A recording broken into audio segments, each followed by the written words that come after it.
नमस्कार मित्रों, स्वागत है आपका आपके अपने YouTube चैनल शिवात क्लासेस पर। डीएलएड फर्स्ट सेमेस्टर की जो गणित की श्रृंखला चल रही है हमारी, उसी के अंदर आज हमारा टॉपिक जो है वह है पूर्णांक। और इसके साथ साथ जो बची हुई अन्य प्रकार की संख्याएं हैं हमारी, जो सेकेंड सेमेस्टर के विद्यार्थी उनके लिए भी ये क्लास अच्छी रहेगी।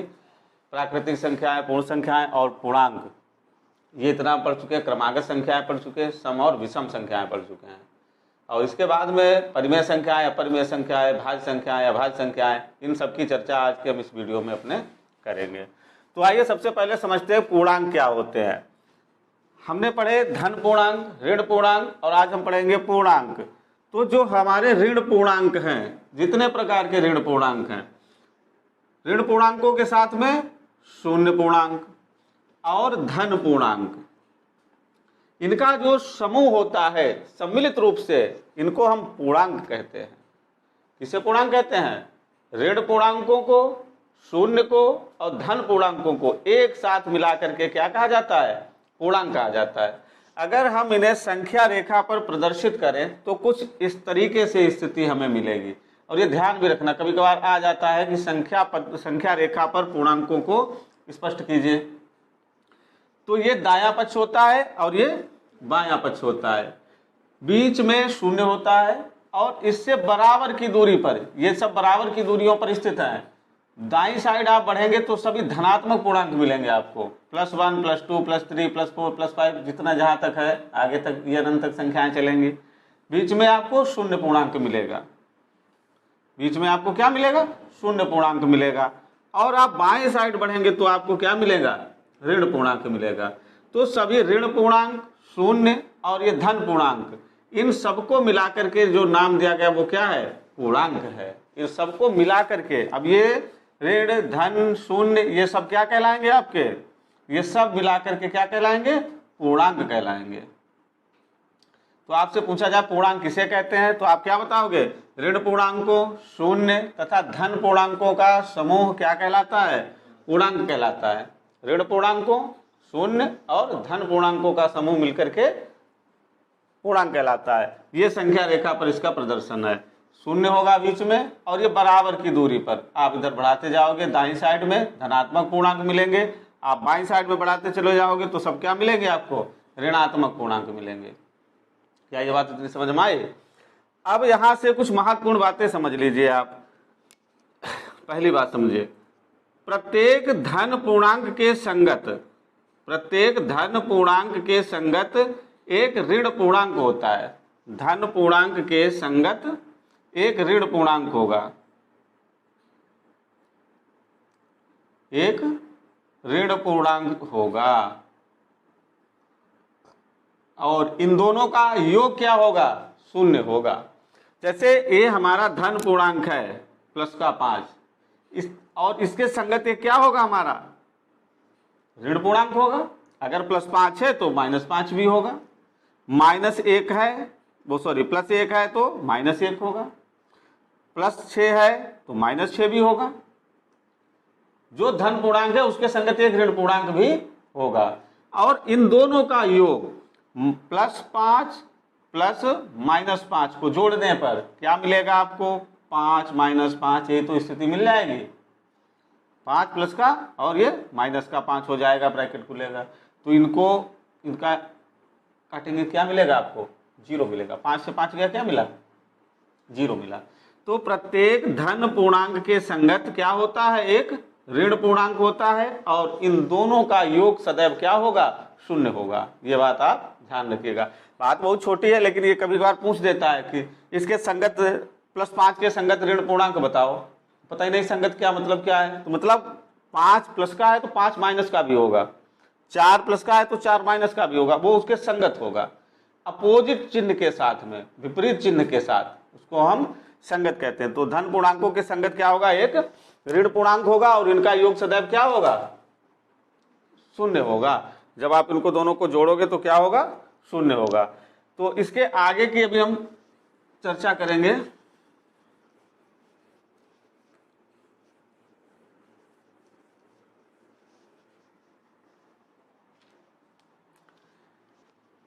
दूसरी बात समझिए, जितने भी हमारे धन पूर्णांक हैं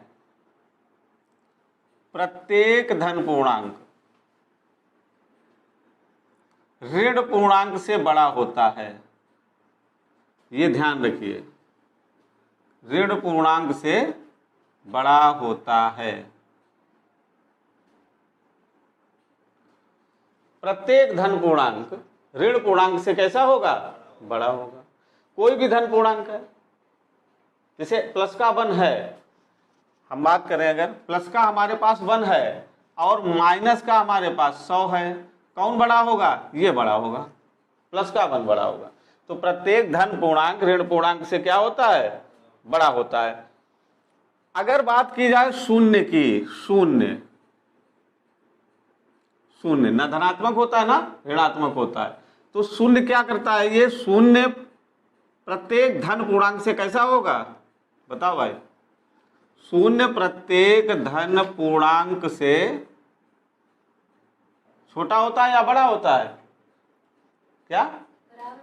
छोटा होता है। शून्य जो है वो प्रत्येक धन पूर्णांक से कैसा होता है? छोटा होता है। ये बातें ध्यान रखिए, छोटा होता है। अब अगर शून्य लिखा है, ये धन पूर्णांक शून्य लिखा है, क्या शून्य प्रत्येक धन पूर्णांक से छोटा है? चाहे 1 लिखा हो, 2 लिखा हो, 3, कुछ भी संख्या हो, शून्य सदैव उससे क्या होगा? ये शून्य छोटा होगा। शून्य कैसा होगा?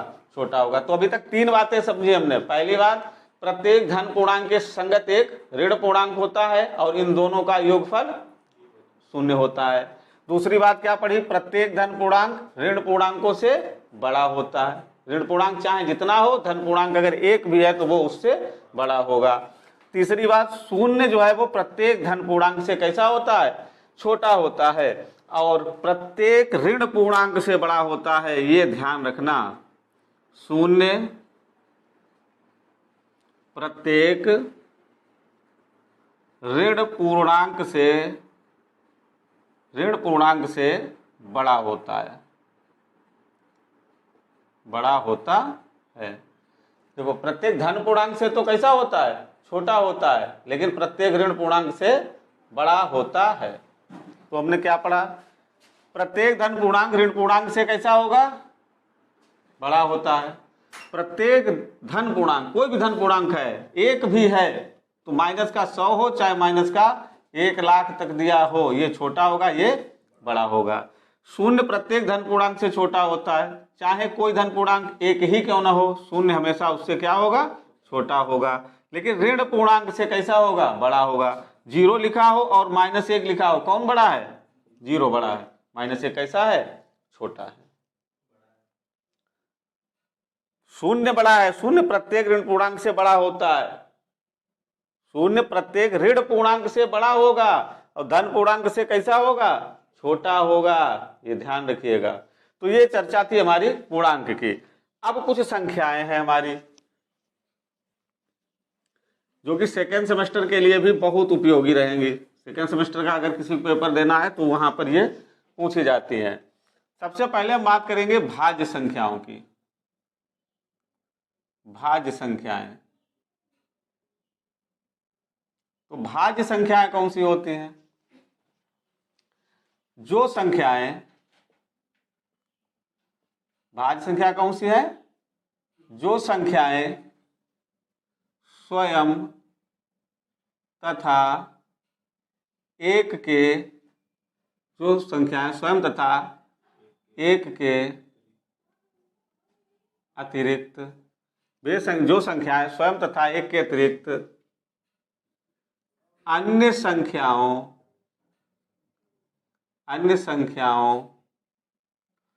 से भी विभाजित हो जाएं, विभाजित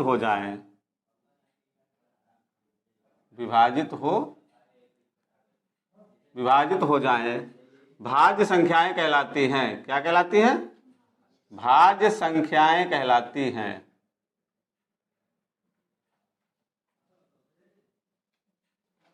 भाज्य संख्याएं कहलाती हैं। तो कोई भी संख्या है वो स्वयं से और एक से तो विभाजित हो ही जाती है। जैसे 9 है, ये स्वयं से भी विभाजित हो जाएगी, 9 से, 1 से भी विभाजित हो जाएगी, और अन्य संख्याओं से भी अगर विभाजित हो रही है तो ये कैसी संख्या होगी? ये भाज्य संख्या होगी। तो ये 9 किससे विभाजित हो रही है? ये 3 से भी विभाजित हो रही है, इसलिए ये कैसी संख्या है? ये भाज्य संख्या है। उसी प्रकार से 10 है, 1 से भाज्य होगी, 2 से भाज्य होगी, 5 से भाज्य होगी, 10 से भाज्य होगी। तो ये सब कैसी संख्याएं हो गई? भाज्य संख्याएं। जैसे आपकी 12 हो गई, 15 हो गई, 14 हो गई, तो ये संख्याएं सब कैसी संख्याएं हैं? भाज्य संख्याएं। तो वे संख्याएं जो स्वयं तथा एक के अतिरिक्त अन्य संख्याओं से भी विभाजित हो जाएं, वो कैसी संख्याएं कहलाएंगी? भाज्य संख्याएं कहलाएंगी। दूसरे प्रकार की संख्याएं हैं हमारी अभाज्य संख्याएं। कैसी संख्याएं हैं? अभाज्य संख्याएं। तो अभाज्य संख्याएं कौन सी होती हैं बताओ भाई? जो संख्याएं स्वयं तथा एक के अतिरिक्त, वे संख्याएं जो स्वयं तथा एक के अतिरिक्त अन्य संख्याओं से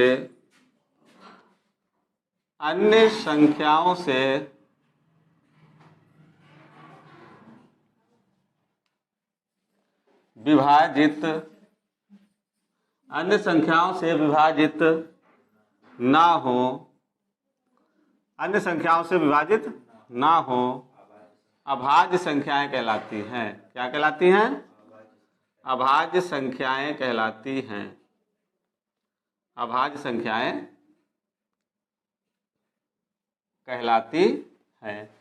जो एक और स्वयं के अतिरिक्त अन्य संख्या से विभाजित हो जाएंगी वो सब भाज्य संख्याएं हैं, और जो स्वयं और एक के अतिरिक्त अन्य किसी संख्या से विभाजित नहीं होंगी वो सब क्या है? अभाज्य संख्या हैं। तो सबसे पहले आप इस 2 को समझिए, यहां से बहुत प्रश्न आया है। सबसे छोटी अभाज्य संख्या कौन है? 2 है। ये प्रश्न बहुत बार आया है, सबसे छोटी अभाज्य संख्या कौन है? तो 2 है। सबसे छोटी समअभाज्य संख्या कौन है? तो भी 2 है। ये 1 से और स्वयं के अतिरिक्त तो किसी से नहीं विभाजित हो रही। अच्छा, संख्या जो 1 है हमारी वो ना भाज्य होती है और ना अभाज्य होती है, तो 2 हो गई। अब 2 के बाद में 3, क्या 4 आएगी इसमें? नहीं। 5, 6 आएगी? नहीं। 7, 9 भी नहीं आएगी, 10 भी नहीं आएगी, 11, 13, 17 आएगी, 19, 23, और इसी क्रम में ये आगे बढ़ती रहेंगी। अब आपसे प्रश्न पूछा गया है 80 और 90 के बीच की 2 अभाज्य संख्याएं लिखिए, या कोई 2 संख्या देगा उनसे आपसे कहेगा इनके बीच की 2 अभाज्य संख्याएं लिखिए। डीएलएड में ये प्रश्न पूछा गया है। तो आपको अगर नहीं कुछ समझ में आ रहा तो आप संख्या लिख लेना, देख लेना कौन किससे कट रही है। पहले लिखने की जरूरत ही नहीं होगी, ये देखना कि एक और स्वयं के अलावा अगर किसी से नहीं कट रही है तो वही अभाज्य होगी, अगर किसी एक संख्या से कट रही है तो अभाज्य संख्या नहीं होगी। बात समझ में आई? और सबसे छोटी अभाज्य संख्या कौन होगी?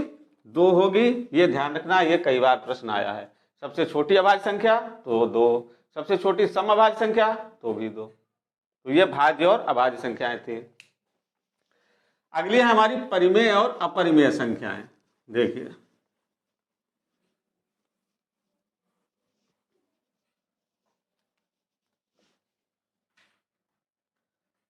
रेशनल नंबर, परिमेय संख्याएं। परिमेय संख्याएं कौन सी होती है? परिमेय संख्याएं तो वे संख्याएं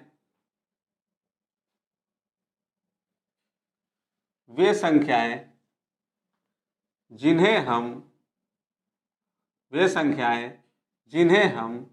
P/Q के रूप में लिख सकते हैं,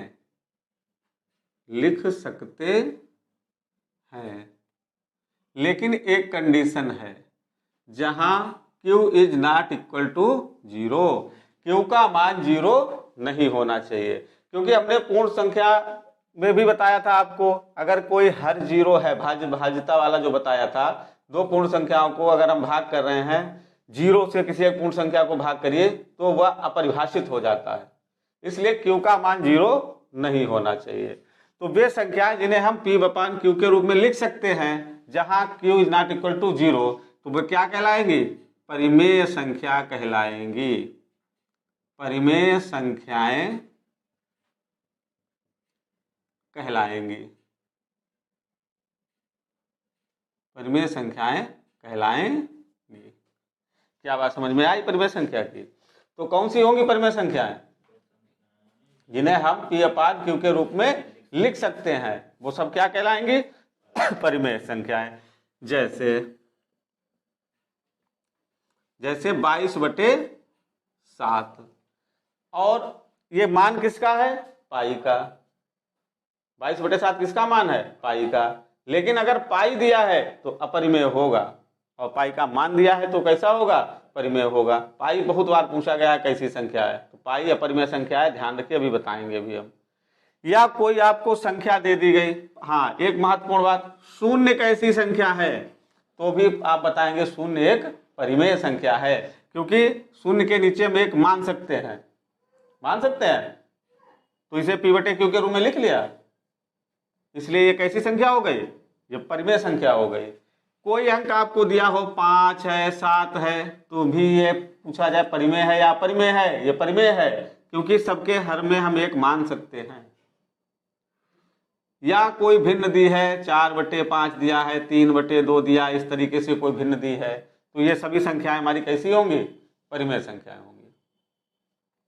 महत्वपूर्ण यह है शून्य कैसी संख्या है, बहुत बार पूछा गया है, परिमेय संख्या है। 22/7 परिमेय है। कोई इस तरीके से संख्याएं दी हैं तो वो भी संख्याएं कैसी हैं? परिमेय संख्याएं हैं। तो ये थी हमारी परिमेय संख्या। अगली संख्याएं हैं हमारी अपरिमेय संख्या। अपरिमेय संख्याएं, तो अपरिमेय संख्याएं कौन सी होती हैं?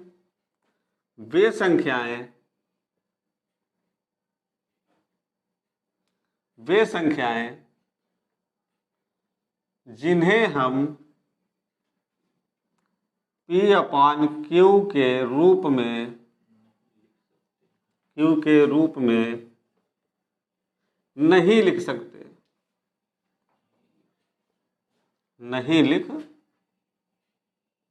हैं। तो वे सभी संख्याएं जिन्हें हम P/Q के रूप में नहीं लिख सकते हैं क्या कहलाती हैं? अपरिमेय संख्याएं कहलाती हैं। जैसे सबसे महत्वपूर्ण है आपका ये पाई, कई बार पूछा गया है। पाई कैसी संख्या है? अपरिमेय है। पाई के साथ भी कोई भी सिंबल दिया हो, जैसे ओमेगा दिया हो, थीटा दिया हो, ये सब संख्याएं कैसी हो जाएंगी? सब अपरिमेय हो जाएंगी संख्या। अंडर रूट के अंदर दी गई संख्या जिसका पूर्ण वर्गमूल ना निकले, जैसे अंडर रूट 3, अंडर रूट 5, तो ये संख्याएं भी कैसी हो जाएंगी?